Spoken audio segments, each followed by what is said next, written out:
Three chefs are standing between the trees, and none of them are talking. They're cutting into fruit that shouldn't exist, not commercially, not at scale, not in any orchard a serious buyer would have looked twice at 18 months earlier. One of them holds a slice up to the light, turning it slowly, the flesh a deep, almost translucent amber that catches the afternoon sun in a way ordinary fruit doesn't. Behind them, a woman named Odette Marchand watches quietly, arms crossed, the same way she used to watch this orchard back when it was nothing but tangled branches and fallen fruit nobody bothered to pick up. She paid $35 for these 4 acres. Not $35 an acre, $35 total for the whole forgotten orchard, a number so small the county clerk had actually asked her twice if she'd misread the listing.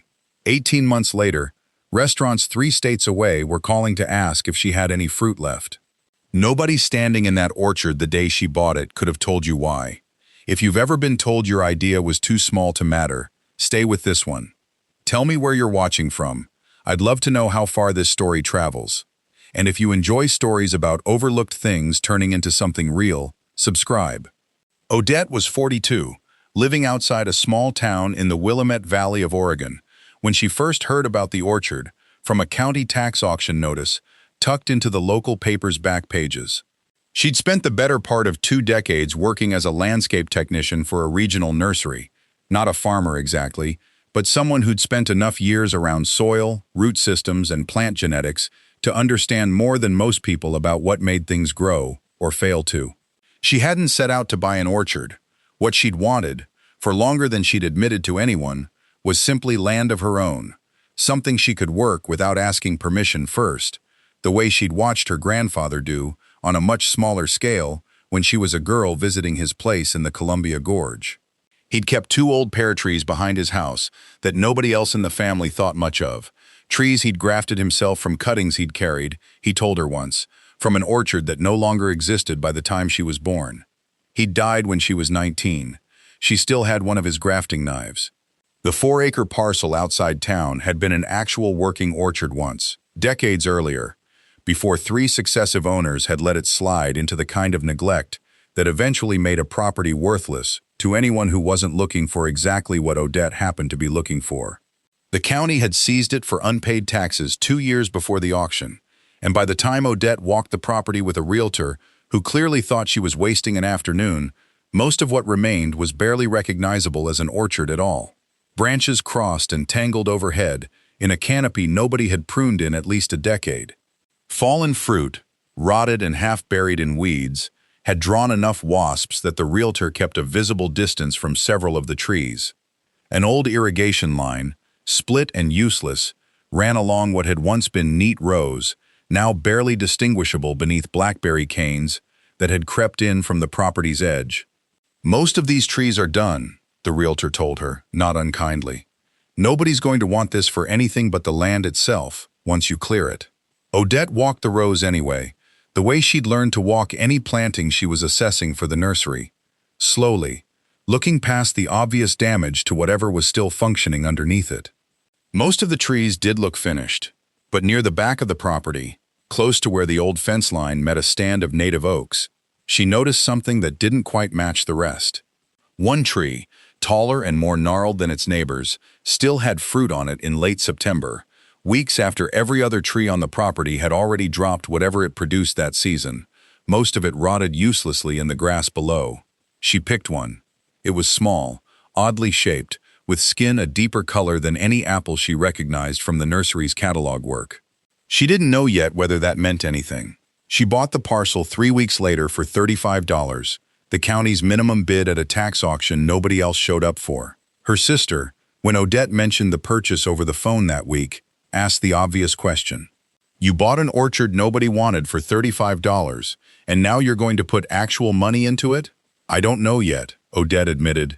I just don't think it's as dead as everyone assumes. The first real work that fall was simply understanding what she'd actually bought.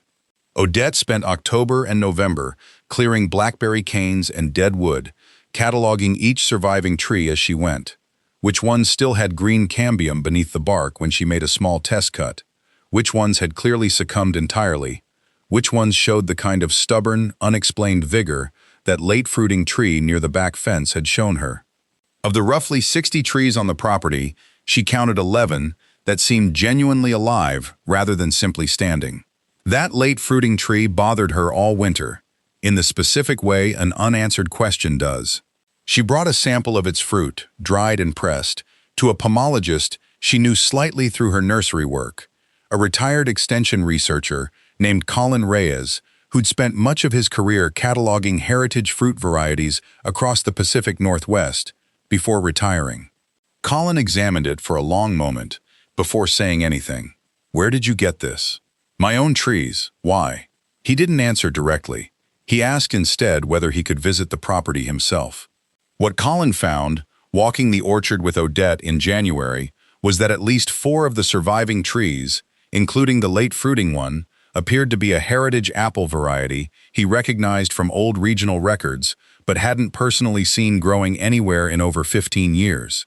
A variety called Bellflower Rouge, once modestly cultivated across parts of the valley in the early 20th century, before commercial growers largely abandoned it in favor of varieties that shipped and stored better, regardless of how they compared in flavor.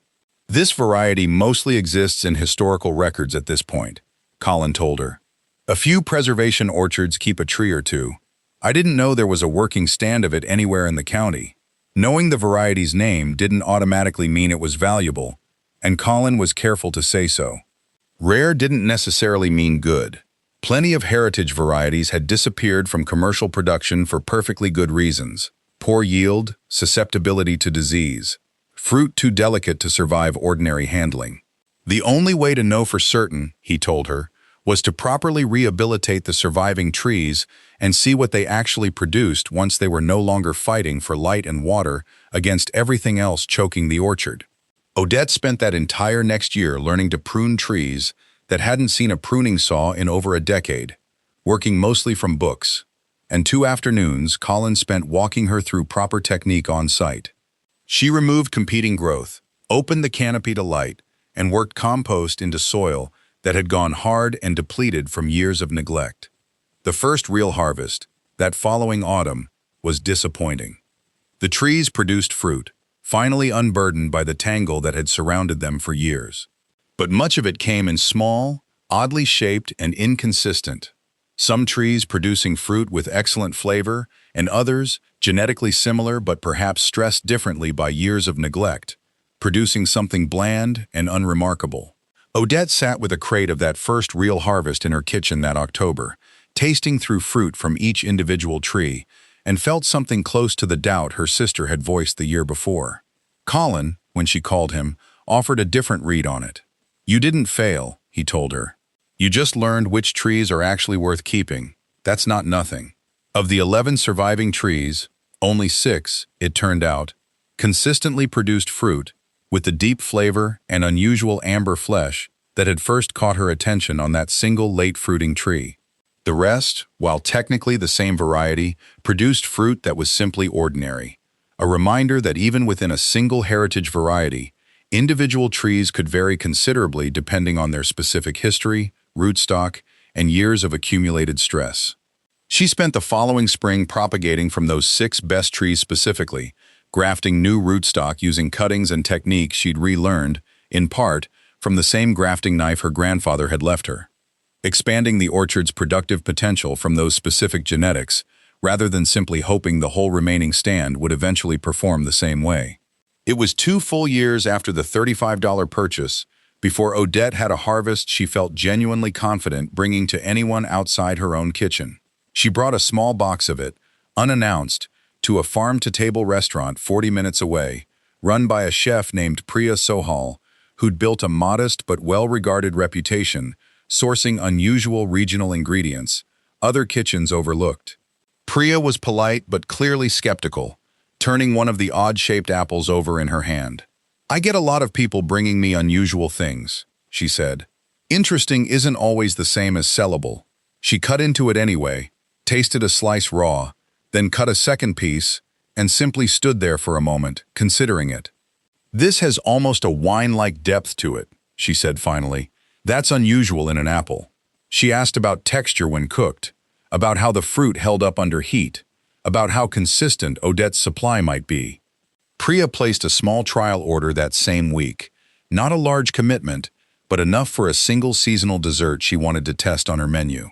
That single dish, a simple roasted preparation that let the fruit's unusual flavor speak for itself, drew enough attention from regular customers that Priya asked for a larger order within a month. She also, without much prompting from Odette, mentioned the orchard to another chef she knew through a regional culinary association, a connection that led, over the following year, to inquiries from 2 more restaurants in Portland, and eventually, through a food writer who'd heard about the rediscovered variety through that same culinary network, a mention in a regional publication that reached readers considerably further away than Odette had ever anticipated. By her 3rd full season, Odette was fielding calls from restaurants in 3 different states, all asking some version of the same question. How much of this fruit could she actually supply, and when? It was, in its own way, a harder problem than the one she'd started with. 6 productive trees, even supplemented by the grafted saplings maturing behind them, could only produce so much fruit in a single short harvest window each fall. Standing in the orchard that day, 18 months after her first real harvest, watching 3 visiting chefs examine fruit from trees that most people driving past would never have looked at twice, Odette thought about the $35 receipt, still folded into an old notebook in her kitchen drawer. It had never really been about the price. Anyone could have bought this orchard for that same absurd number, at that same auction, if they'd been willing to look past what it currently was. What she'd actually bought wasn't cheap land.